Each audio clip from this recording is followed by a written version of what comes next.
खाओ। मुझे भूख नहीं है। भूख नहीं है या भरोसा नहीं है? इसमें जहर नहीं है। अब बेफिक्र होकर खाओ, मरोगे नहीं, पेट भर जाएगा। क्या बकवास कर रही हो जारिया? मुझ में तुम्हारी बकवास सुनने का हौसला नहीं है। जाओ यहाँ से, मुझे अकेला छोड़ दो। यहाँ मैं अकेला छोड़ दूं ताकि मंसूबे बनाओ और हमारा घर उजाड़ दो? हम पहले ही उजड़ चुके हैं। तुम अंधी हो जो सब नहीं दिखती। मैं अंधी हूँ, बहरी हूँ, पागल हूँ। तुम्हारे तो होशोवास बहाल है ना, तुम ही मुझे समझा दो। मैं अपने घर में कैद होकर रह गया हूँ पगली। मैं गुसल खाने भी जाऊँ तो उसकी खबर मुख्तार को होती है।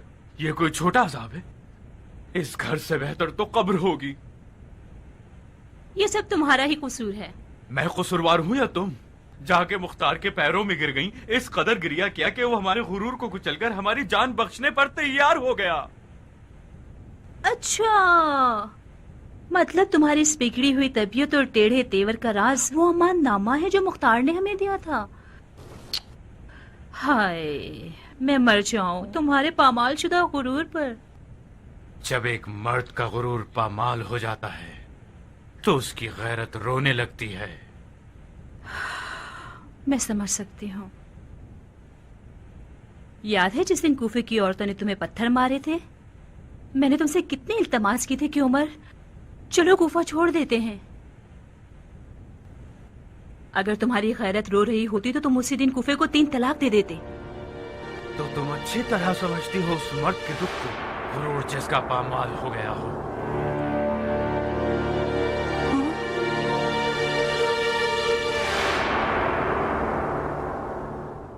मैंने कुछ ऐसे पर वाले सफेद पोश लोग देखे जो आसमान से उतरे और शैतान की फौजों पर टूट पड़े और पलक झपकने में उन्हें मार भगाया। ये बकवासियात क्या मुख्तार का नया दावा है? एक शीरीं जबान शायर का कलाम है जो कूफे के हर गली कूचे के लोगों का विर्दे जबान बन गया है। मुख्तार ने शेर के कहने वाले को बेहतरीन सिला भी दिया है। ये कज्जाब तो मकाम रसालत की लालच रखता है।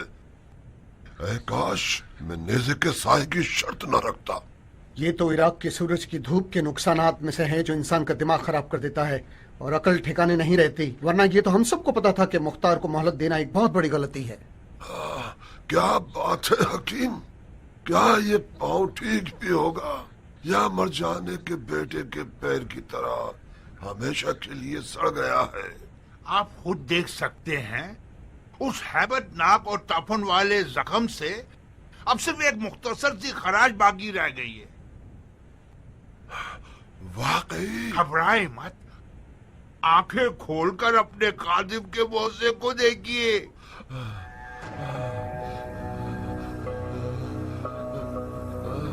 शाबाश हकीम, वाकई तुम मसीहा हो मेरे। अपने मुंह मियाँ मिठू का मुहावरा न लग जाए, वरना ये जहरीला जख्म सिवाय मौत के हरगिज ठीक ना होता। नाचिस की जादुई दवाओं ने इस जख्म को ठीक कर दिया है, यानी क्या क्या मैं फिर से आसा के सहारे के बगैर चल सकता हूँ? आपका पाँव उस दिन से भी ज्यादा अच्छा है जिस दिन आप पैदा हुए थे। आज के बाद उछल उछल कर टिड्डे की तरह चल सकते हैं।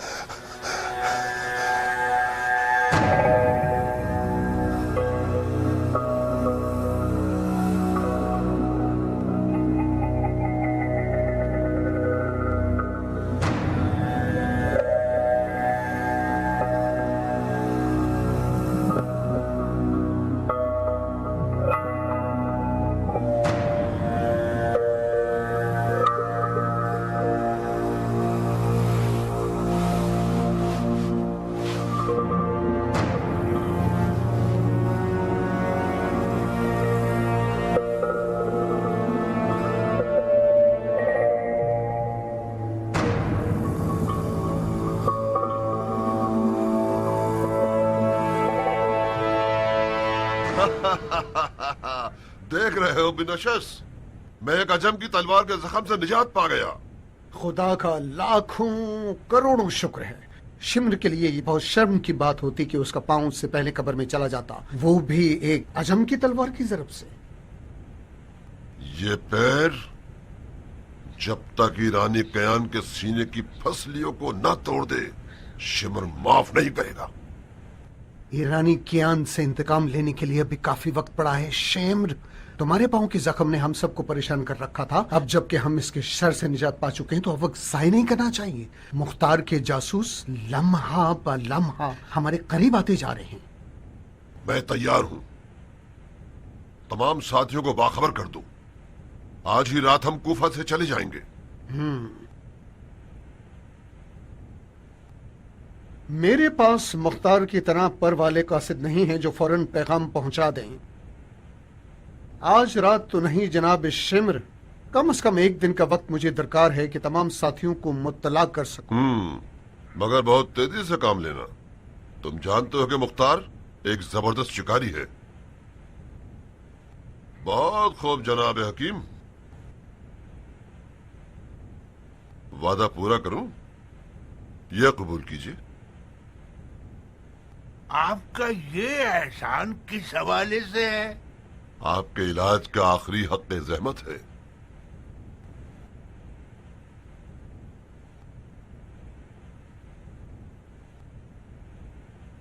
तो फिर जो खतरा मैंने अपनी जान पर लिया उसकी कीमत का क्या होगा? इस तरह शिम्र के पास आना, वो भी इन हालात में जब पूरा कूफा मुख्तार का जासूस है, इसकी क्या कीमत होगी शेख? और फिर ये इस काम की असली कीमत भी नहीं है। आप अनकरीब कूफे से चले जाएंगे, मैं रह जाऊंगा और वो ताने दुसने जो हमेशा मुझे सुनने पड़ेंगे। अगर मुख्तार को ये पता चल जाए कि कातिल हुसैन का मेरे हाथों से इलाज हुआ है, पहले तो मेरे हाथों को काट देगा, उसके बाद वो मेरे सर को कलम कर डालेगा।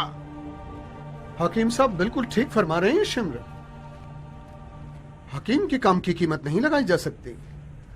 उसे तुम जितना भी दे दो कम होगा। हकीम साहब, तुमने मेरी जान बचाई है। ये कोई छोटी खिदमत नहीं है, और मैं भी कोई अंधा आदमी नहीं हूं जो खिदमत गुजारों की कदर ना करूं। आप मेरे इलाज के बदले में मेरी जान तो नहीं मांग रहे? मांगते हैं क्या? ये आप क्या कह रहे हैं शेख? मुझे अगर आपकी जान लेनी हो तो मैं आपका इलाज क्यों करता? कितना चाहते हो? आप अपनी सखावत से जितना भी दे दें, ये कीमत आप खुद मुअय्यन कर दें। ठीक है। इस घर के सरदाब में इतने सोने के सिक्के मौजूद हैं कि हम मुख्तार के खिलाफ पूरा एक लश्कर तैयार कर सकते हैं। चलो हकीम।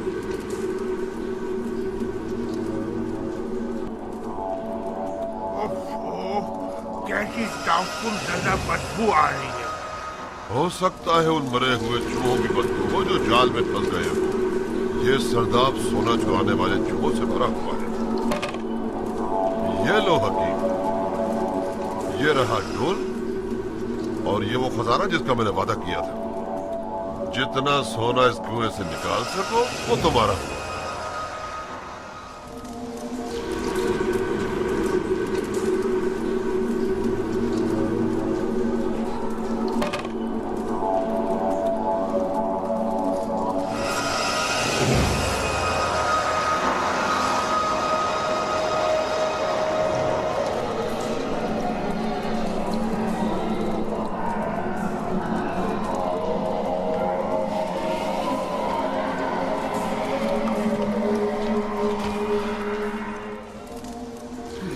मकबरा है फिरौनों का।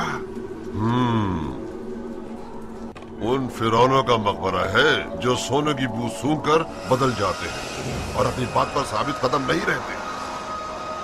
वही सोने की सिक्कों की थैली काफी है मेरे लिए जनाब। मुझे डर लग रहा है, मैं चलता हूँ। कहाँ चले तबीब साहब? तुम पैसों की लालच रखते थे, मर्द बनो, अपनी बात पर कायम रहो ना। मुझे कुछ नहीं चाहिए जनाब शिम्र। मैं इस रकम को भी वापस देने को तैयार हूँ जो आपने मेरी मेहनत के मुझे दिए थे। ये रकम तुम्हारी मीरास खाने वालों के लिए है हकीम। शिम्र यतीमों का माल नहीं खाता। मैंने आपकी जान बचाई है जनाब शिम्र। क्या ये इंसाफ है कि मुझे मार डालो? खुदा की कसम इंसाफ नहीं है, बेगैरती और जुल्म है। फिर मुझे इजाजत दीजिए कि मैं यहाँ से वापस जाऊँ।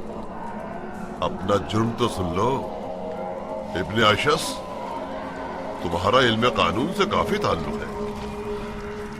जुर्म हकीम बताओ ताकि वो जान ले कि शिम्र एक इंसाफ पसंद शख्स है। हकीम ने अपने गुमान में ये सोच लिया था कि शिम्र एक मीठा आदमी है, लिहाजा खामोश रहने और इलाज करने के बदले इससे बड़ा मुतालबा किया जा सकता है। जब इसे अच्छी तरह से निचोड़ लेगा तो बकाया हिस्सा एक बड़ी कीमत के बदले मुख्तार के हवाले कर देगा। जल्दी करो शिम्र, वक्त कम है और तबीब को भी बहुत देर हो रही है। मैंने सुना था कि तबीब हजरात मुर्दे और मौत को देखने से नहीं डरते। डरो मत तबीब, डरो मत, ज्यादा देर नहीं लगेगी। प्रेम करो।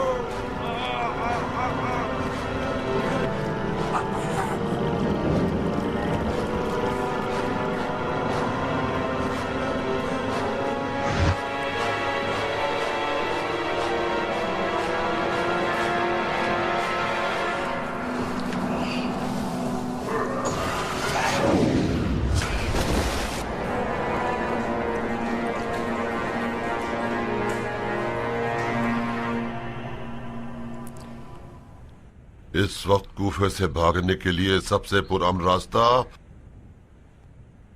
असली दरवाजा है। असली दरवाजा? ये नामुमकिन है शिम्र। सिवाय शर्तों के चारों तरफ ऐसे जासूस हैं जो हम लोगों के लिबास में हैं और कड़ी नजर रखते हैं। हम कच्चे रास्ते से क्यों ना जाएं?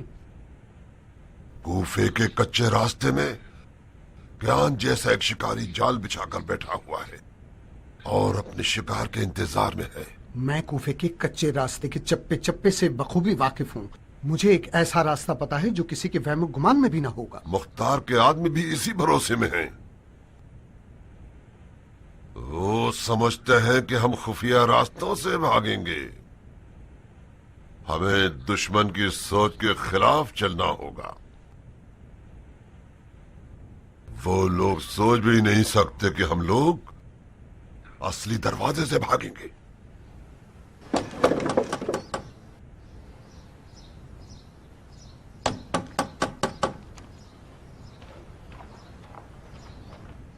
कौन है?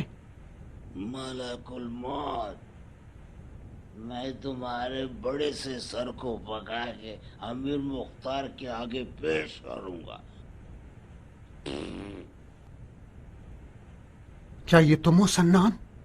खोलो दरवाजा, बेवकूफ मैं ही हूँ।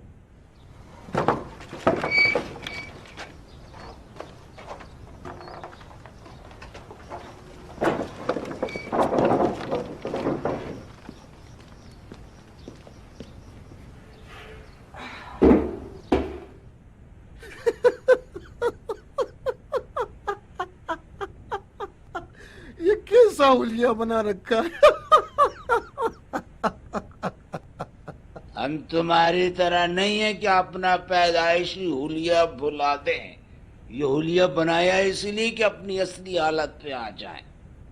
जब तुम लोग आ रहे थे तो किसी ने तुम्हारा पीछा तो नहीं किया? इस होलिये से किसी का कोई सरोकार नहीं है शिम्र। शर्त लगा सकता हूँ मुख्तार भी हमें देख लेता तो ना पहचानता। इन्हीं खुशफहमियों से हमने अपने आप को धोखा दिया और आज ये दिन देखना पड़ रहा है हमें। मुख्तार से कुछ बैद नहीं कि उसने तुम लोगों के शिकार पर अबाबिल को मुकर्रर कर दिया हो। ये तुम शक के लहजे में क्यों बात कर रहे हो गधे कहीं के? न किसी ने दो काले देवों को, काले चेहरों को देख कर शक किया और न ही किसी ने हमारा पीछा किया। असल मौजू की तरफ आओ, हम कब जा रहे हैं? सुबह की अजान के साथ उन रेवड़ों के साथ साथ जो घास चरने के लिए गुफा से बाहर निकलते हैं। बे!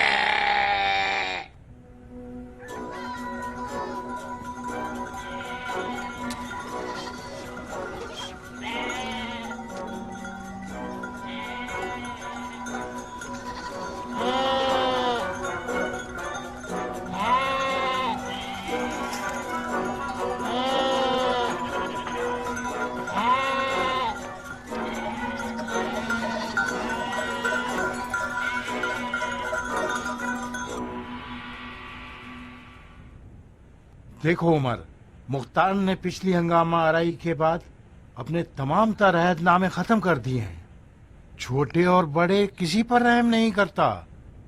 इससे पहले कि देर हो जाए कुछ अपनी फिक्र करो।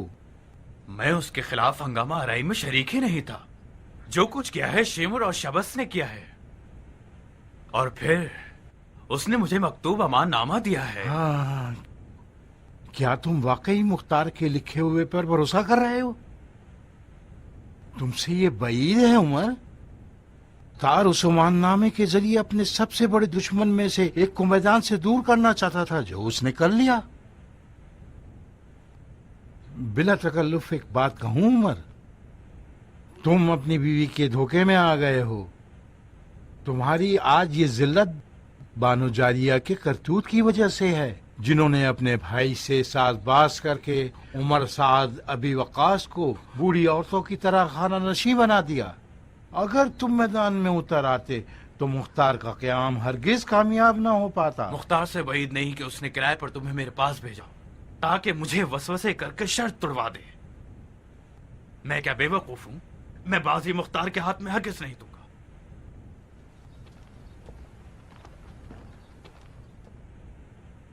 मैं सिर्फ उस दोस्ती और मोहब्बत की खातिर तुम्हारे पास आया था। आज मैं मुख्तार की महफिल में मौजूद था। उसने अपने साथियों से वादा किया कि कल मैं उस शख्स को कत्ल करूंगा जिसकी शक्ल सूअर से मिलती है, और तुम लोग उसकी मौत से बहुत मसरूर हो गए। उसने तुम्हारी निशानियां बताई हैं उमर, खुद ही समझो।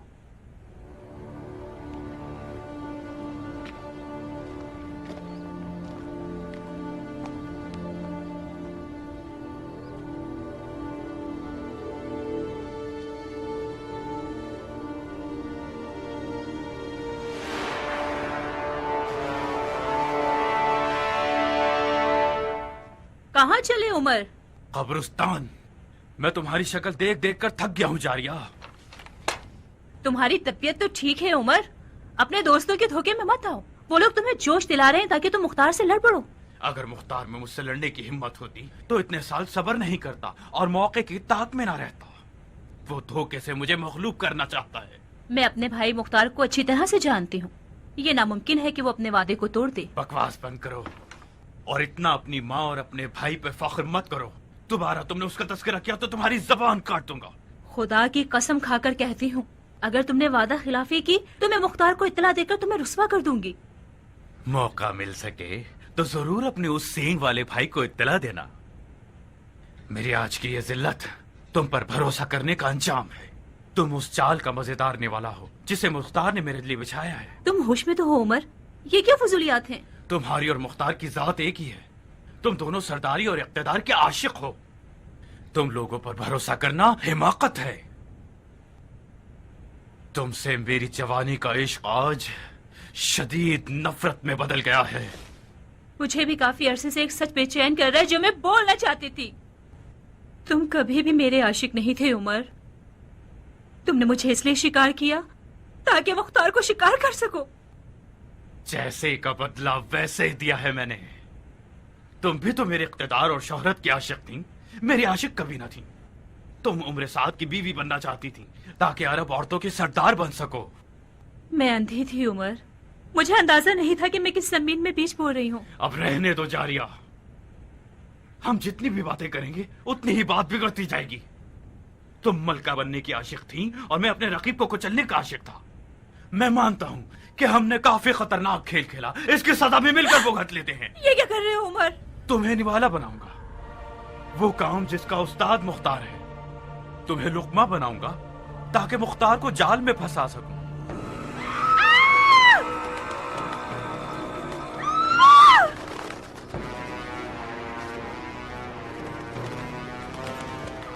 बच्चे, अरे कनीज़ो, मेरे बच्चे कहाँ हैं? मेरे बच्चे कहाँ हैं? मेरे बच्चे कहाँ हैं? मैं पूछती हूँ, मेरे बच्चे कहाँ हैं? बच्चों को उनके मामू के डर से अपने कबीले में भिजवा दिया है ताकि मश्क करें, मश्क इंतकाम। मैंने ताकीद की है कि कबीले वाले उन्हें मामू को कत्ल करने की मश्कें कराएं।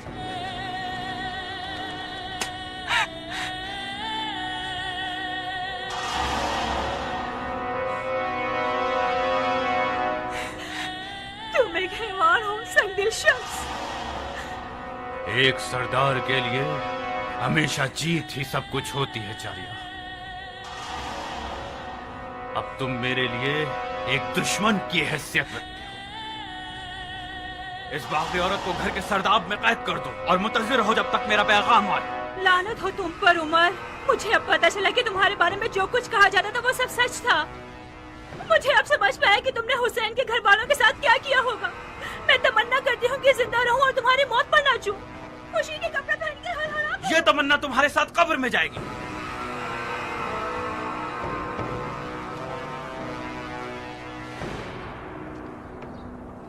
तुम्हारी माँ तुम्हारे पागल मामू को फांसने के लिए बेहतरीन लुक्मा है। उसने हमारे घर के राज मुख्तार को पहुंचा दिया। उसने हमारे साथ खयानत की है। इसे कैद करना मजबूरी है। जिस दिन ये हमारे मुआसरे को तोड़कर मुख्तार के घर गई थी, आपको उसी दिन इसके हाथ पैर तोड़कर मार देना चाहिए था बाबा। अभी भी वक्त है हमारे पास। मेरे साथ आओ मेरे बच्चे। खुदा की फौज की क्या खबरें हैं? बहुत खुश हैं वो लोग। अपने अहलो अयाल के पास रहकर मजे से खा पी रहे हैं और हर महीने खुशी से तनख्वाह ले लेते हैं। परेशान लग रहे हो इब्राहिम? नहीं, परेशान नहीं हूं अबू इसहाक। मैं जमीन और आसमान के बीच में फंस गया हूं। मुझे डर है कि उस दिन हुक्म जहाद हो जब हमारे फौजी अपनी आसाइशों और घर बार से अलग होने को तैयार ही ना हो। आखिर क्यों हमारा लश्कर कूफे में आराम कर रहा है जबकि इब्ने मरजाना मूसल पर कब्जा कर चुका है और कूफे पर हमला करने की सोच रहा है? तुम्हारे क्यों का जवाब तुम्हारे सवाल में ही मौजूद है इब्राहिम। जब तुम्हारी तरह के सरदार के सब्र का पैमाना लबरेज हो जाए तो मतलब दुश्मन हमारे दरमियान तफर्रुका डालना चाहता है। मेरे बाबा मालिक अश्तर की रूह की कसम, मैंने एक लम्हे को भी तुम पर और तुम्हारी तदबीरों पर शक नहीं किया। लश्कर का कूफे में रहना यकीनन क़याम की मसलहत के मुताबिक है। मेरे इस ख्याल का मकसद सिर्फ इतना था कि आपके कांधों से शायद कोई बोझ हल्का कर सकूं। इब्राहिम, मैंने कातिलाने हुसैन को सुकून का सांस लेने की मोहलत दी क्योंकि मैं जानता था कि ये लोग कूफे के पास कबाइल के दरमियान नस्ल और रसूख रखते हैं। मैं किसी ऐसे मौके की तलाश में था कि ये लोग अपनी नजिस खसलतों को जाहिर करके लोगों के दरमियान रुस्वा हो जाए और अपनी मौत के हुक्म को अपने हाथों से ही लिख दें। अब इस गिरोह की हमारे दुश्मनों के दरमियान भी कोई अहमियत नहीं रही। मगर जो चीज मुझे परेशान कर रही है वो शिमर जैसे हैवानों का जिंदा रहना है। जब तक शिमर जैसे लोग जिंदा हैं फितने का डर बाकी है। माफी चाहता हूं अमीर। हुक्म कीजिए कि हर जगह ये ढंडोरा पीट दिया जाए कि आप इनके सरों के बदले सोना देंगे ताकि पूरा इराक अरब इनके लिए खतरा बन जाए।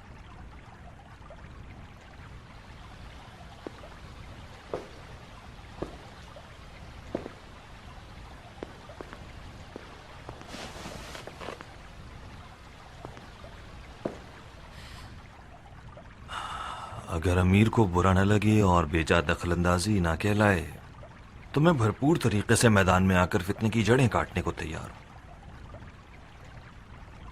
नहीं इब्राहिम, बेहतर यह होगा कि तुम सबसे बड़े फितने की तरफ जाओ।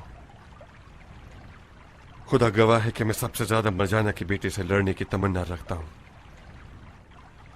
मगर क्या करूं कि इस वक्त हुकूमत में जकड़ा हुआ हूं और मुझे यहीं रुककर हुकूमती मामला देखने होंगे। ये लो, ये इब्ने मरजाना से जहाद का हुक्म है।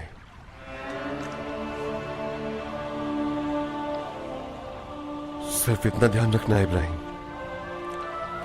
शैतान से लड़ने के लिए दो रुखी तलवार की जरूरत होती है। ऐसी तलवार जिसकी एक नोक दयानत की है और एक नोक तदबीर की।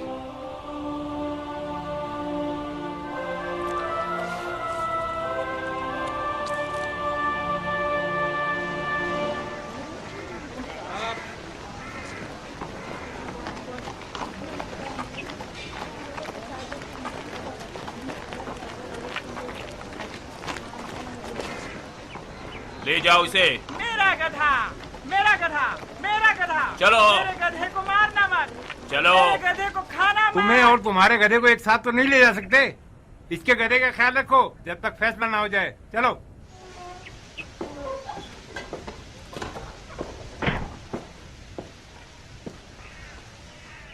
मालिक अश्तराना खैब दुरूद हो।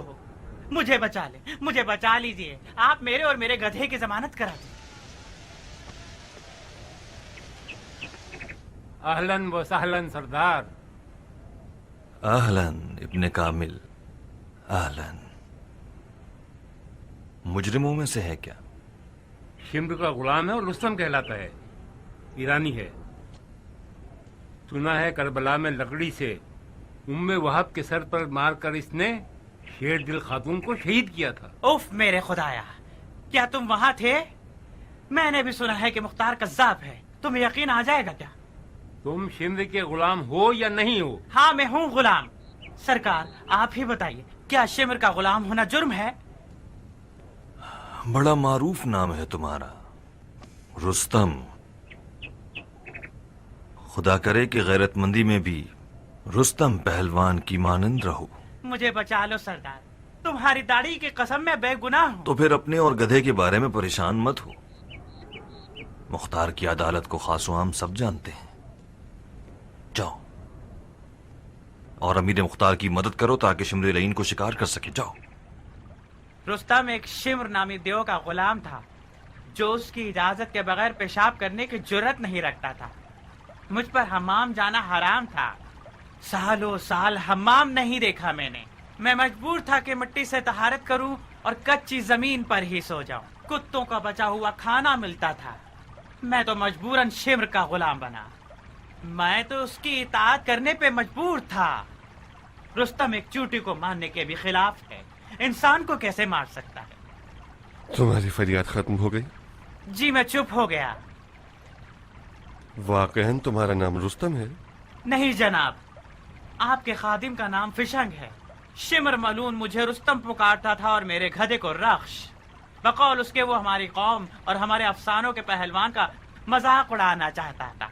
लानत है तुम पर और तुम्हारे गधे पर कि तुम ईरानियों के लिए शर्म का बाइस बन गए हो। खबीस आदमी, शिम्र जैसे जालिम की गुलामी से तुझे क्या मिला? उसे जहर दे के क्यों नहीं मार दिया तुमने? खुदा की पनाह, मैं उसके कबा को भी हाथ लगाता तो वो 7 दफा उसको धोता था। मेरे हाथ से कुछ खाता नहीं तो जहर कैसे देता? फिशान, ये कहने से तुम्हारा जुर्म माफ नहीं हो जाता कि तुम मजबूर थे। तुम एक खातून के कातिल हो जिसका नाम उम्मे वहाब था, जो जुल्म के खिलाफ थी और तुम जैसों की हामी थी। हजरत हमजा का कातिल भी हिंदा जिगर खुरा का खरीदा हुआ गुलाम था। मैं उस हुक्म के मुताबिक जो रसूल अकरम ने अपने चाचा हमजा के कातिल के बारे में दिया था तो मैं माफ कर रहा हूँ, बशर्ते कि तुम शिम्र को हमारे हवाले कर दो। मैं आपकी दाढ़ी पर कुर्बान। आप अपने नौकर को आजाद कीजिए ताकि शिम्र को हाथ पांव से बांधकर आपके हवाले कर सकूं। देखा, तुमने फिर झूठ बोला। तुमने तो कसम खाई है कि शिम्र दुम्बे की खाल पहनकर कुफे से भाग चुका है। फिर तुम इसे कैसे बांध के ला सकते हो? खुदा की पनाह, मैं फिर कसम खाता हूँ कि शिम्र दुम्बे की खाल की कबा बनाकर दुम्बे के रेवड़ में शामिल होकर फरार हो गया। कहाँ जाएगा वो? मदाइन के करीब एक खंडर है जो पहले कारवां सरा था। वहाँ मुझे बुलाया है। अगर मैंने देर कर दी तो समझ जाएगा कि शिम्र की खोज लगाई जा चुकी है। कब पहुँचने का वादा किया था? आज ही। मैं मदाइन जा रहा था कि शहर के दरवाजे पर मुझे उन लोगों ने पहचान लिया। अगर आज शाम तक मैं अपने आप को शिम्र तक ना पहुंचाऊं तो वो समझ जाएगा कि दाल में कुछ काला है। इसकी बातों पर भरोसा नहीं किया जा सकता अमीर। भाई नहीं कि शिम्र मलून ने इस बेकार शख्स को लुकमा बनाया हो ताकि वो खुद हमें इस जाल में फंसाकर भाग सके। फौरन हुक्म दो और कूफे के तमाम असली और फरीद दरवाजे बंद करवा दो। सबकी तफ्तीश की जाए, चाहे इंसान हो या चौपाए। अमीर का हुक्म पहले ही जारी हो चुका है। तमाम रास्ते कड़ी निगरानी में हैं। फिशान, क्या तुम साबित कर सकते हो कि तुम खयानत का इरादा नहीं रखते? अगर आपको मुझ पर भरोसा नहीं तो किसी को मेरे साथ भेज दीजिए, मगर कोई ऐसा हो जिसे शिम्र ना पहचानता हो। शिम्र कुत्तों की सी हिस्स रखता है। 10 फुट से ही खतरे की बू सूंघता है, खासकर घोड़ों की आवाजें। अगर आपके आदमी हमारा पीछा करेंगे तो नामुमकिन है कि उन्हें वहां पर शिम्र का सहाया भी मिल सके। आपका खादिम वादा करता है कि शिम्र को नींद में हाथ पांव बांधकर अमीर के पास लेकर आ जाएगा, आपकी खिदमत में। ज़रबी। जी सरकार। शिम्र तुम्हें पहचानता है क्या? नामुमकिन है सरकार, मैंने तो उसे देखा है। मगर उसने मुझे कभी नहीं देखा। तुम फिशिंग के साथ जाना चाहोगे? जी हाँ सरकार, आप जान भी मांगे तो दे दूं। बहुत खूब, जाइए हम भी देखें क्या करते हो। जो हुकुम सरकार। माफी चाहता हूँ, अगर आप कोई मकतूब अमानामा मुझे दे दें तो मेरी 7 पुश्तों पर आपका ये एहसान होगा। तुम शिमर को हमारे हवाले कर दो, मैं तुम्हारी माफी का हुक्म लिख दूंगा। जा सकते हो। बिन कामिल, अमीर, कियान से कहो कि उसके आदमी किसानों और गांव देहात के गरीबों के जैसे लिबास में उनका पीछा करें। जी अमीर। कुछ खबर है बिन फुरस की? बिन फरस आज उम्र साद के घर गया और उससे मिला है। एहतमाल है कि उमर साद बिन फुरस से मिलने के बाद अहदनामे को बातिल कर दे। इसी वक्त उमर के घर जाओ और उसकी हालिया खबर मुझे ला कर दो। जी अमीर।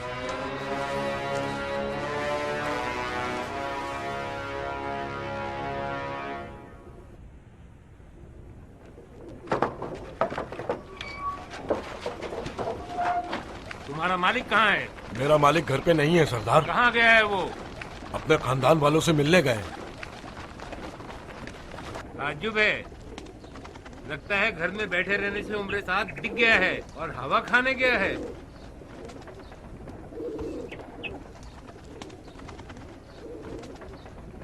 बाहुक्म अमीर मुख्तार, घर के कोने कोने की तफ्तीश की जाए।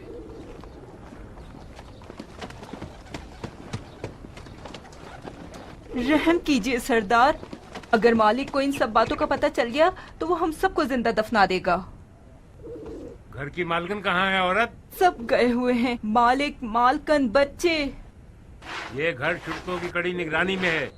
जो भी इस घर में आता जाता है उन सब की तफसील मुझे पता है। तुम्हारा मालिक कैसे गया है कि किसी ने उसको नहीं देखा? खुदा की कसम हम बेकसूर हैं। क्या इस घर का कोई खुफिया रास्ता भी है? इस दरवाजे के अलावा पीछे का एक रास्ता है। सरदार, कोई भी घर में नहीं है। ये लोग सच कह रहे हैं सरदार, उमर भाग निकला है। मान गया तदबीर अमीर मुख्तार को।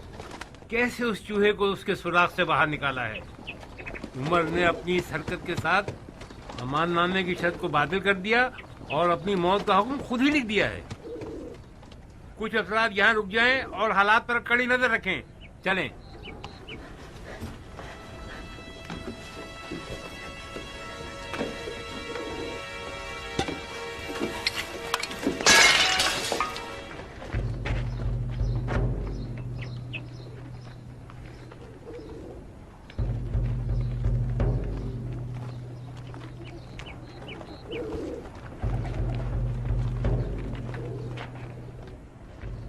ये कैसी आवाज थी?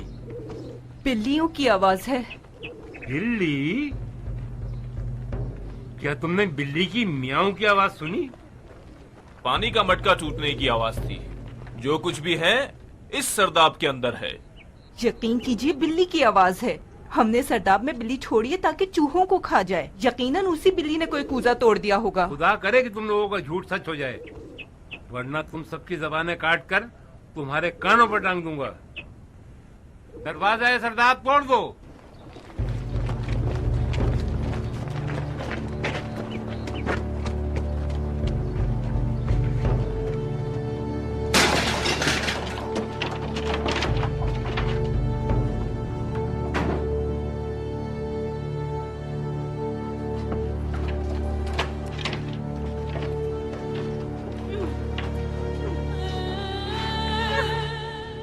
उमर भाग गया है।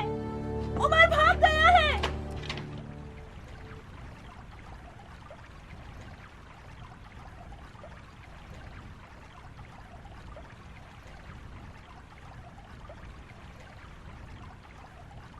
सर उठाओ बहन।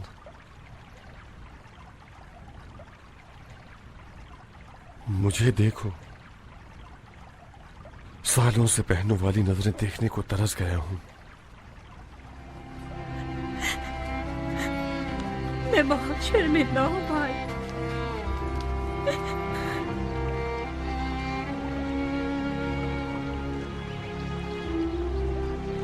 मैं तो समझ रहा था कि मेरे साथ मेरी बहन को मारकर मुझे रुलाएगा।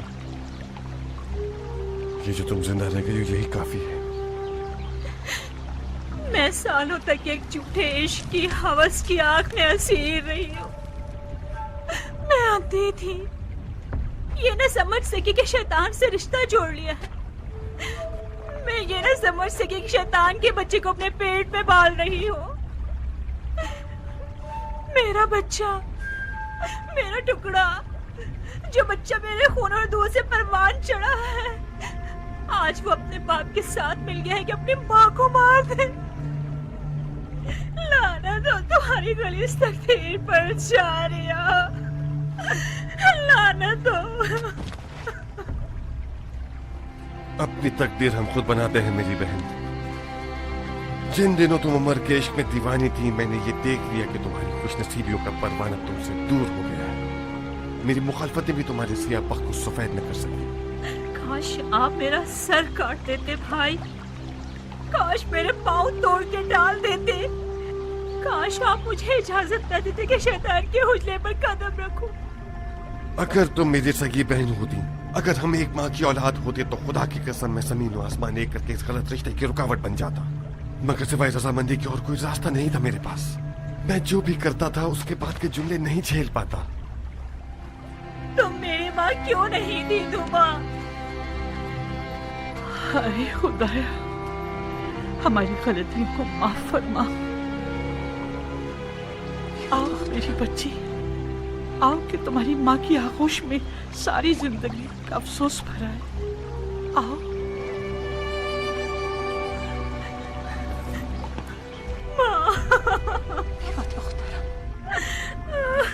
मुझे नहीं पता, शायद मैं ही कसूरवार हूँ कि मैंने हमेशा अपनी शौकीन की बच्ची की नजर से तुम्हें देखा। जब तुम लोगों के बाप का इंतकाल हुआ तो तुम्हारी माँ के पेट में तुम थी। तुम्हारे पैदा होते ही तुम्हारी माँ दुनिया से गुजर गई। मैं ताइफ में थी और तुम दोनों मदाइन में। जब मैंने सुना कि तुम्हारे शेरदिल भाई मुख्तार ने तुम्हारी कफालत कबूल कर ली है तो मैंने सुकून का सांस लिया। मगर मुझे जान लेना चाहिए था कि मुख्तार एक मर्द है, वो तुम्हारे लिए माँ नहीं बन सकता। अरे अरे, देख रही हो उमरा, ऐसे बात कर रही हैं जैसे मैं ही कसूरवार हूँ। अपना दिल मैला मत करो नारिया, तुम माँ अपने आप को मलामत कर रही हैं। तुमसे क्या वास्ता? अभी देखना, सारे का सारा जुर्म मुझ बदनसीब के सर पर डाल देंगे। हाय खुदाया, तू तो जानता है ना, तूने देखा कि मैंने इस लड़की के हक में ममता दिखाई है। जिन दिनों उमर के इश्क में इसकी जान खेल उठी थी और गश खाकर गिर जाती थी, वो भूल गई है। अम्मा। हाँ मेरे लाल। सालों पहले दुश्मन ने गैर मरे खंजर से हमारे जिस्म के एक टुकड़े को हमसे जुदा कर दिया था। अब जबकि हक हकदार को पहुंच गया और हमारे जिस्म का टुकड़ा एक नापाक सूअर के चुंगल से नजात पा गया है, जाइए और सालों साल की दूरी के जख्म पर मरहम रखिए।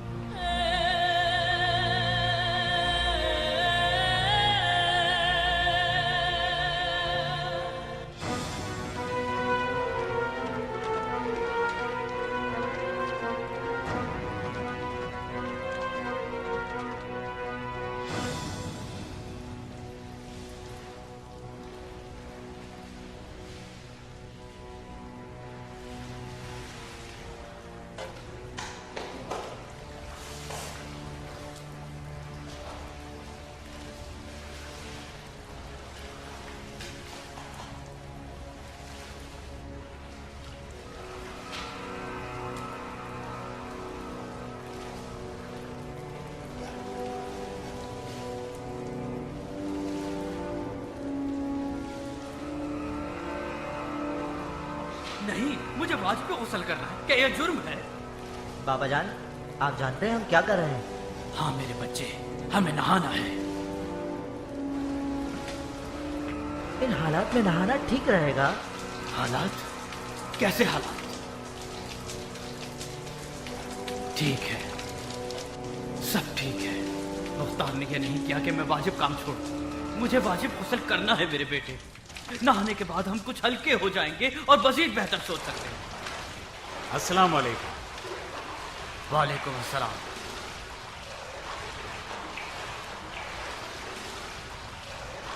और मजीद बेहतर सोच सकते हैं। अस्सलाम वालेकुम। वालेकुम अस्सलाम।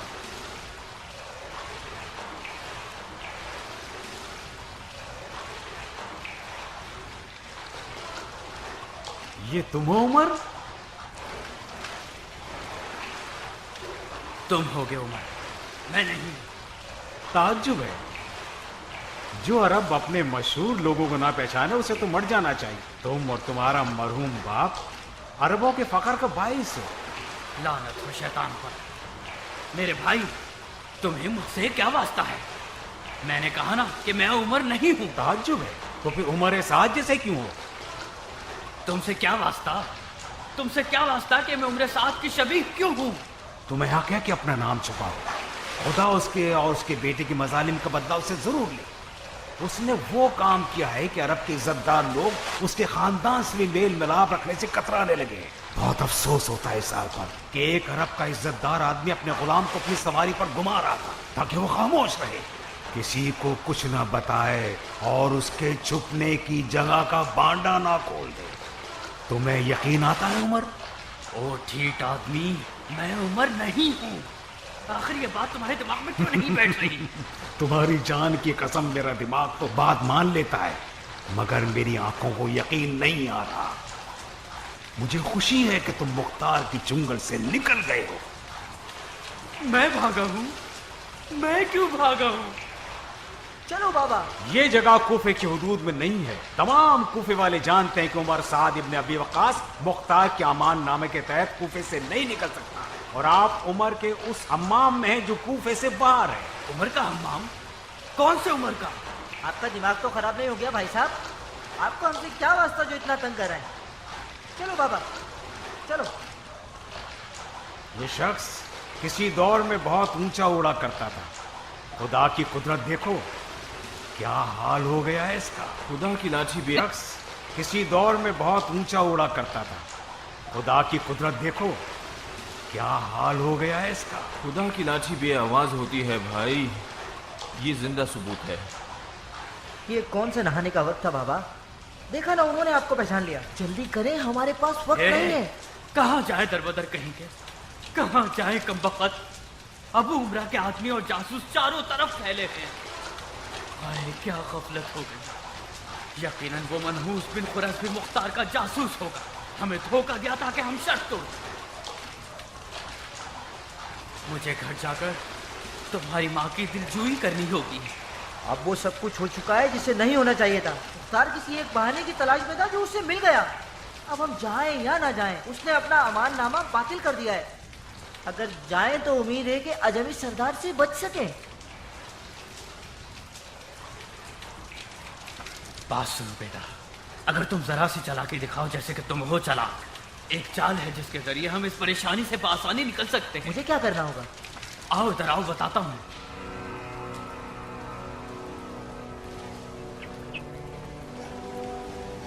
किधर?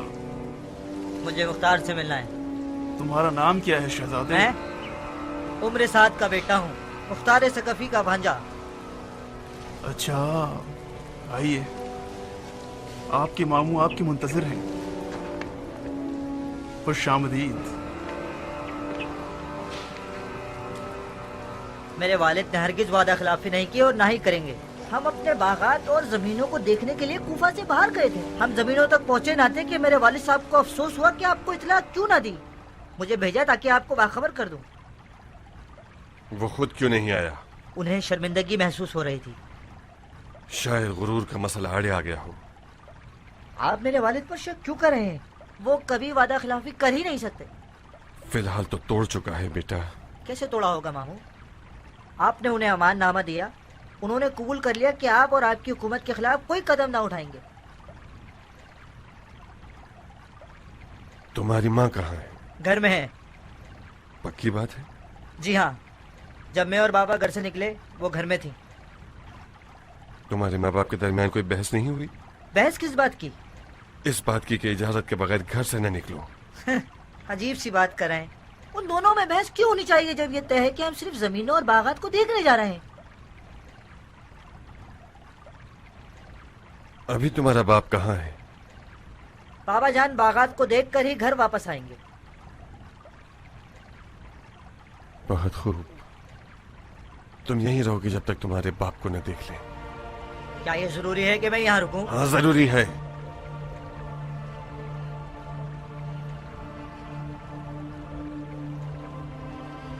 बिन काबिल, अमीर, अभी इसी वक्त तुम्हारे साथ के घर जाके उसे हमारे पास बुला लाओ। अगर उसने बहानेबाजी की या तलवार निकाल ली तो उसका काम तमाम कर देना। जी अमीर।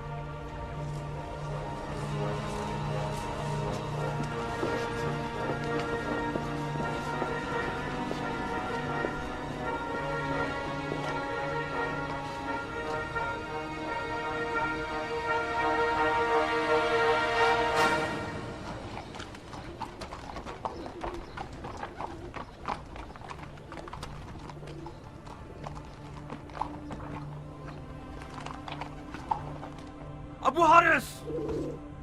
अबू हारिस! कहां मर गई सारी कहानी से? ये सब क्या है?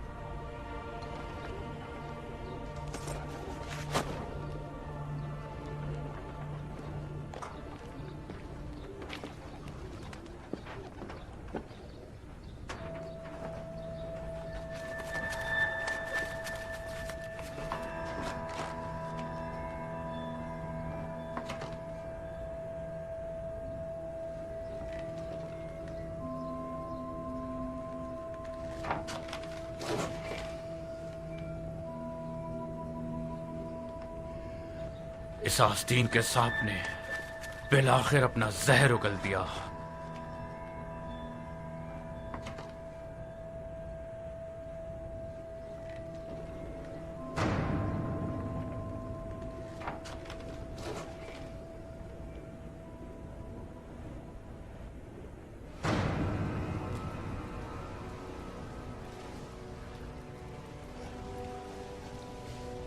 उमर, तुम महासरे में हो। कोई गलती की तो तुम्हारे घर को तुम पर वीरान कर दूंगा। बेहतर होगा कि तलवार फेंक दो और अपने आप को हमारे हवाले कर दो। काश तुम्हारा जोशीला अमीर मेरे मुकाबले पर आया होता। कोई बात नहीं, जैसा कि मैं अमीर मुख्तार की शराफत से वाकिफ हूँ, मैं तुमसे वादा करता हूँ कि जैसा तुम चाहते हो मैं वैसा ही करूंगा, ताकि मर्दाना वार तुम्हारी जान ले सकें। शायद किस्मत तुम्हारा साथ दे दे और तुम मुख्तार की जान ले लो। किस्मत हम खुद बनाते हैं अरब शाकरी। मैंने जिस दिन अपनी तलवार को पहचाना है, उस दिन मैं जान गया कि यह खूंखार हथियार मेरी तकदीर बन सकता है। मुख्तार ने भी इसी तलवार के बल पर आज खून के बिस्तर पर टेक लगा रखी है। मैं मुख्तार को अच्छी तरह जानता हूं। वो एक ऐसा दिन देखने की तमन्ना रखता कि मैं उमर इब्ने साद इब्ने अबी वक्कास उसके सामने खाक के जिल्लत पर बैठ जाऊं। तुमसे क्या छुपाना, मैं भी एक ऐसा दिन देखने की तमन्ना रखता था जब मुख्तार अफसुर्दा और सर झुकाए हुए मेरे सामने मिट्टी पर गिरा हुआ हो। मुख्तार की तलवार मेरी तलवार से ज्यादा तेज न थी, उसकी चालाकी और मक्कारी ज्यादा तेज थी। मेरी और मुख्तार की बचपन की बाजी अभी तक खत्म नहीं हुई। मैंने अपनी तलवार को सिखा रखा है कि मुख्तार की इस आरज़ू को हसरत में बदल दे।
तुम्हारी तलवार की ताकत को तो मैं मान गया।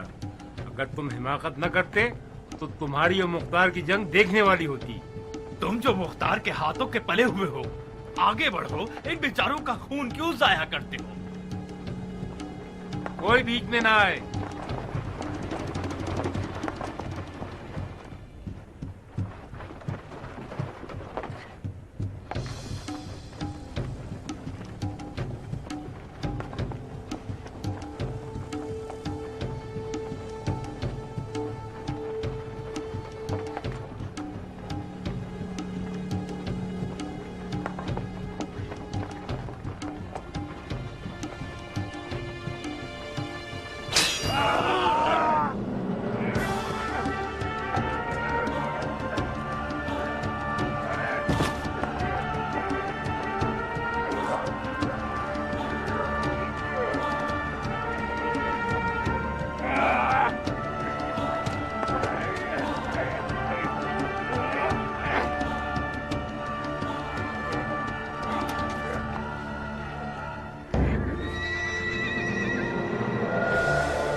इन्ना मिनल मुजरिमीन मुंतकिमून।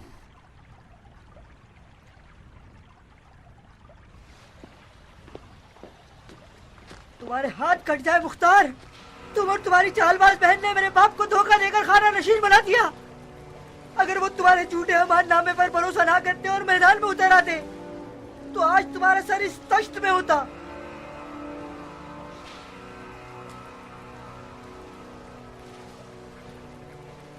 तुम्हारे वालिद को उनके अमाल ने कत्ल कर डाला बेटे। अगर खून का बदला खून है तो फिर तुम भी मौत के मुंतजिर रहो। तब खाता हूँ कि आज से अपनी उम्र के हर लम्हे को अपने कुत्ते मामू के कत्ल के इरादे से बिताऊंगा। कुत्ते की औलाद, मैं तुम्हारी जान ले लूंगी।